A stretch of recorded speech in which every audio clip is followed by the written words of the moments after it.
I'm just gonna start off by saying I'm not talking about all stans, but I am talking about the more crazier ones. So if you are a stan, then keep in mind I'm not talking about you.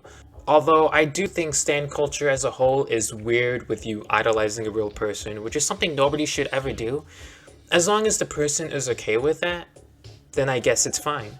To be honest, I'm completely okay with stands for fictional characters or hyperfixations of cartoon characters. That shit's fine, but there's something about basing your whole internet personality or identity on a real person and that community being bigger than any other community I've ever seen before that makes me feel very uncomfortable.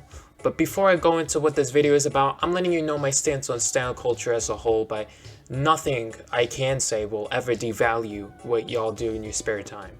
It's just me giving criticisms of a community I feel has a lot of issues within it.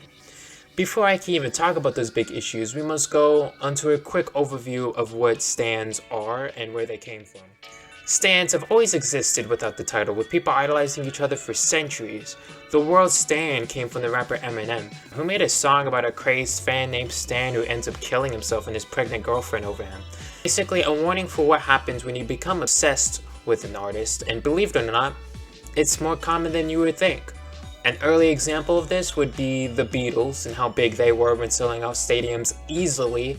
Unfortunately, one of the crazed fans ended up murdering one of the members later down the line. There have also been other tragic cases like this, including the singer Selena and the more recent YouTuber Christina Grimmie. There was another situation with a crazy fan who recorded a bunch of creepy videos before sending a bomb to Bjork. These were all before the term stan was even popularized. Many other media go into this, with the more recent one I can think of being Agretsuko, but that's for another video. There have also been early prototypes of stans where the artists would give their fan bases names like Beliebers, and even YouTubers who would give their fan bases names, but that's for a later section. Stans took a while to cement themselves in internet culture, but it's to a point where you can find them literally everywhere. As someone who is a chart watcher, I can't look at a single post about a music accolade without a stan shouting out their idols. It's something you can't truly escape and something you have to get used to. Now you may be wondering what the problem is for the video. Well, I have multiple of criticisms that I will have certain exhibits for. I'll be talking about all of the stans though. Get your asses ready. Exhibit A, Billboard. K-pop is a genre that has been slowly getting recognized overseas recently, and it wouldn't have happened if it weren't for Psy and the constant pushing of the stans. One group in particular has finally impacted the charts in a way that has me quite annoyed. BTS has recently used their army to get chart accolades with their recent singles. They have gotten 4 #1 singles by the time I'm recording this, and none of them are organic whatsoever. I mean, yeah, the majority of #1 hits these days are not organic, but like, come on. With how #1 hits are slowly becoming more organic and based off of what people actually want, seeing BTS get 10 weeks from just sales alone just feels so cheap and lessens the value of that spot overall. And the fact that they attack people who bring up these tactics really shows how low some of the army will go to keep their faves in a good spotlight. Well, it doesn't, and it only makes people want to stay far away from that community and that artist that you praise. But go off. Exhibit B, Minecraft YouTubers. So there's a whole debate on how YouTubers manipulate their fan bases into doing whatever they want, including some situations that include grooming, but more on that in a second. One toxic stan group I can instantly think of is Dream Stans, or just any Minecraft YouTuber in general. Since these creators are more down to earth when compared to other people who have these stans, these people develop this weird parasocial relationship that leads down this dark and creepy path. This dependence that creates this toxic era that leads to all sorts of messed up actions. These niggas are all on something. There was a situation where people drew lewd gore art with Dream and some other Minecraft YouTubers who in some cases were underage. It was definitely the worst of it all.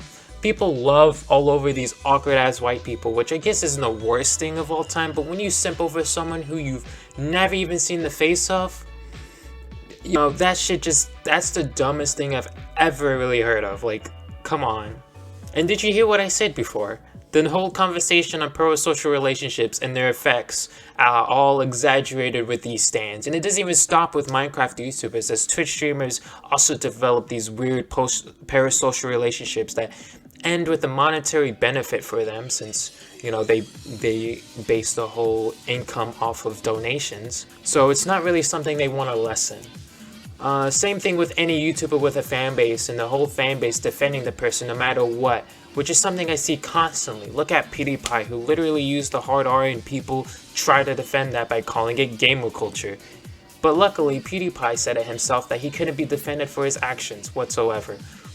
That's literally the tamest thing I could think of with the rest of the examples, really showing how depraved some of these people are with the whole power thing they got going on, coming back to the early situation I was talking about with the whole grooming. I feel like some of these YouTubers who was just people, who are just normal people living their daily lives, all of a sudden become famous. And they get this complex where they get to do whatever they want because of how people look at them. Sans further run this complex into them with this huge praise, and it just goes downhill in some really tragic cases that affect people in so many ways. Exhibit C, criticism. Some stans can't take criticism of the idols whatsoever. They hate critics, acting as if they got personally hurt by them, which I guess wouldn't be too far off. You see it all the time on Twitter where fans of artists would bring up pitchfork ratings like it means something and comparing those scores to a completely irrelevant album score for no reason other than just shit on anyone that's not their idol. The needle drop being the weirdest case here, with people obsessing over his scoring to where it's just so sad. Like, the fact that you put that much value into some random guy's score really shows more of your character than it does him. And I don't even want to defend the dude because I have my own grievances with him. But that's for another video. It's the same for any other stan, but hip-hop stans have some weird entitlement towards the artist. Not saying there is something completely wrong with disagreeing or criticizing someone else's opinion on an artist. I mean, it's dumb, but it's not the worst thing ever. It's when you constantly say the same thing about them over and over to everyone who opposes you. Have you heard of the definition of insanity? It's the same with the other ones I've mentioned prior that constantly promote their artists on other people's tweets. But those are more of your pop-related artists. Every stan seems to be affected by criticism differently. Look at the before mentioned Minecraft YouTuber stans / regular YouTubers or Twitch streamers or whatever you want to say at this point, who treat the idols in such a weird way where they can do no wrong. Even when they do something clearly wrong, they'll find a way of defending them by saying that they need to get help for the monstrous things they did, so it's fine and there's no need for criticism whatsoever, or jail time, because in some cases, these situations are really fucked up and they deserve to go to prison for what they did. But it's just so annoying to see constantly, and it slowly makes me go insane and makes me lose faith in humanity. You see, these problems I went through are not just for those stans. They're really just a smaller sample of a much bigger issue when it comes to stan culture as a whole. There's a difference between healthy praise and just ignorance is bliss bullshit. Stans aren't all that bad, since at the end of the day, every fan base has its issues, with it mainly being the small amount. But with the many you see online, it becomes harder and harder to separate the crazy from the sane. I mean, look at the Rick and Morty families. We don't need to talk about that, but just look at that as a big example of what I'm trying to say.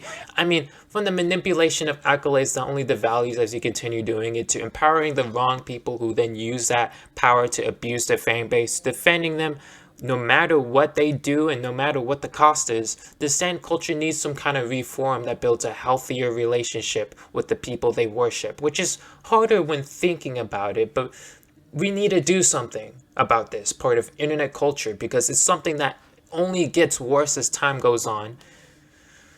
And that's all I gotta say for this video.